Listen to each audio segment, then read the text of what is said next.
Mutikangkang si Kumare sa tungitan. Ayaw, di ma. Maayong adlaw kanimo DJ Sam ug sa tanan nimo mga followers ug viewers. Unta, mahatagan nimo og tay mga akong email kay doon na pod ko'y i-share kabahin sa akong kumare nga si Susan. Tawagan na lang ko sa pangalang Maricel. 45 anyos na ko DJ Sam. Si Maring Susan, problema ni siya sa among barangay. Ninang ni siya sa tanan kay galante man gyud siya DJ Sam. Usahay gani no kuhaon ni siya nga ninang sa kasal or ninang sa mga bata.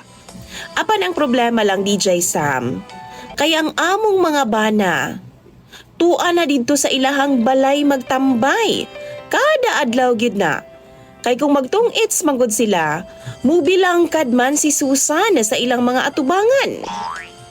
Dunay usa ka adlaw ni ana DJ Sam, nakita na ako daghang tao sa ilang balkonahe. Niadto mi sa akong mga amiga DJ Sam, ug dito nasakpan jud namo ang among mga bana nga nagtan-aw sa tong-its nga dunay pudayday nga nakataya. DJ Sam, si Maring Susan, nakabilangkad yod atubangan sa mga lalaki. Ug siya ra usa nga babae dito DJ Sam. Naa siya'y panty, oo. Apan di gid maiwasan nga mubakat gid baya ang iyang puday sa iyang panty. Usahay iyang panty manggod silky or kanang nipis bitaw kaayo DJ Sam. Makita na gani ang iyahang mga bulbol. Mao di ay nga ganahan ang mga lalaki nga magtong-its dito a DJ Sam. Di bali nang mapildi, basta kay makakita lang sa kuweba ni Maring Susan. Sa tinuod lang DJ Sam, ang akong bana nga si Nestor, di gina siya kahibaw mo tong-its. Wa na siya'y bisyo, apan tua siya dito magsigig apong sa ilahan ni Kumare. Magtanaw daw siya sa tong-its DJ Sam. Apan take note, di na siya makamaong mubaraha ha? Ang gitanaw lang yun sa kurimaw, ang pudayday ni Susan. Sige na siya balik-balik dito a DJ Sam, usahay ganino abda na siya hapon nga way kaon. Maupod ang mga bana sa akong mga amiga o mga silingan dito a DJ Sam. Tua dito tanan. Si Maring Susan manggod, byuda na siya. Wapahon ba siya DJ Sam? Puti. Hamis og mga legs. Balbon pag yung DJ Sam, maong maglaway-laway gid intawon ang mga bana namo. Makakita lang gani sa iyang hubagon pag yun kaayo nga tilapia. Wow! Ang makalagot lang DJ Sam, kay di naman noon masugo ang akong bana. Gingnan ako siya nga, dito na lang siya istar ila Maring Susan. Di man po siya mulayas. Kay iyaha lang kong katawan DJ Sam kay nagselos daw ko. Ingon pa si Nestor, wa raman daw siya kakita sa pudayday ni Maring Susan. Apan di kumutuo DJ Sam. Kay pwede ba na ito nga di siya makakita nga naaman sa iyang atubangan ni Tikangkang. Usay makita na ako nga ang uban sa mga lalaki dito a DJ Sam. Murag ni guot na gid intaw ng ilang mga shorts ug pantalon. Sure gid ko nga namarog na ang ilang tabadidoy.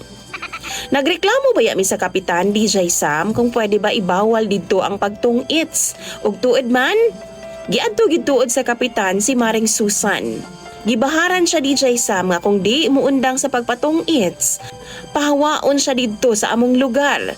Kay originally, dili man gyud taga didto sa amo si Maring Susan, kundi taga Camarines siya DJ Sam. Niabot siya dinhi sa among lugar kay iyang bana manggod kaniadto taga diri. Pero namatay naman ang iyahang bana. Ug wa na pud siya mag-asawa og utro DJ Sam. Apan lagi, magpasilip-silip siya sa iyang pudayday sa among lugar. Ug mauna ang hinungdan sa away sa mga mag-asawa diri sa amo DJ Sam. Okay man si Maring Susan na sa una DJ Sam. Kay dali gid ni siyang maduulan. Kung doon na kay problema sa pinansyal, dali ra gid kaayo siyang adtuan. Pero dihang nabiyuda na siya, naglahi nang yang tirada. Kay magpa-live show naman siya sa iyahang tahong. Why bayad? Karon DJ Sam kay gibawala naman sila nga magtong-its ang mga lalaki sa amua, mura nagmanga manok nga naa sa gilid sa kalsada maghinuktok. Lipay na sila DJ Sam kung mugawa si Maring Susan sa ilang balkon ug dito magsayaw-sayaw na pod og zumba. Siya ang energy sa mga lalaki sa amua. Klaro kayo na. Si Nestor, wa na magsilip-silip didto kay gikulata naman ako siya. Ug nabunog gid siya taman maong nitagam na gid siya DJ Sam. Nice! Giingnan pod nako siya nga kung gusto niya musilip sa kanal, naaman ko. O grabe lang niyang katawa DJ Sam. Kami gyud ni Nestor DJ Sam dili mihilig og loving-loving. Usahay pugson pagani nako siya. Mao siguro to DJ Sam nga murag giganahan siya silip-silip sa tahong ni Susan. Pero karon mag-ana-ana nami kada gabi og buntag pagani. Aron di na siya mulingi pa og lain DJ Sam. Kamu mga viewers ni DJ Sam, nakatry ba sab mo nga mulingi pa og laing pudayday o mulingi pa og laing babay ang inyong mga bana? Comment daw be sa comment section. Dinhi na lang kutob DJ Sam ang akong email ug daghan kayong salamat sa pagbasa. Imong sender ug follower, Maricel.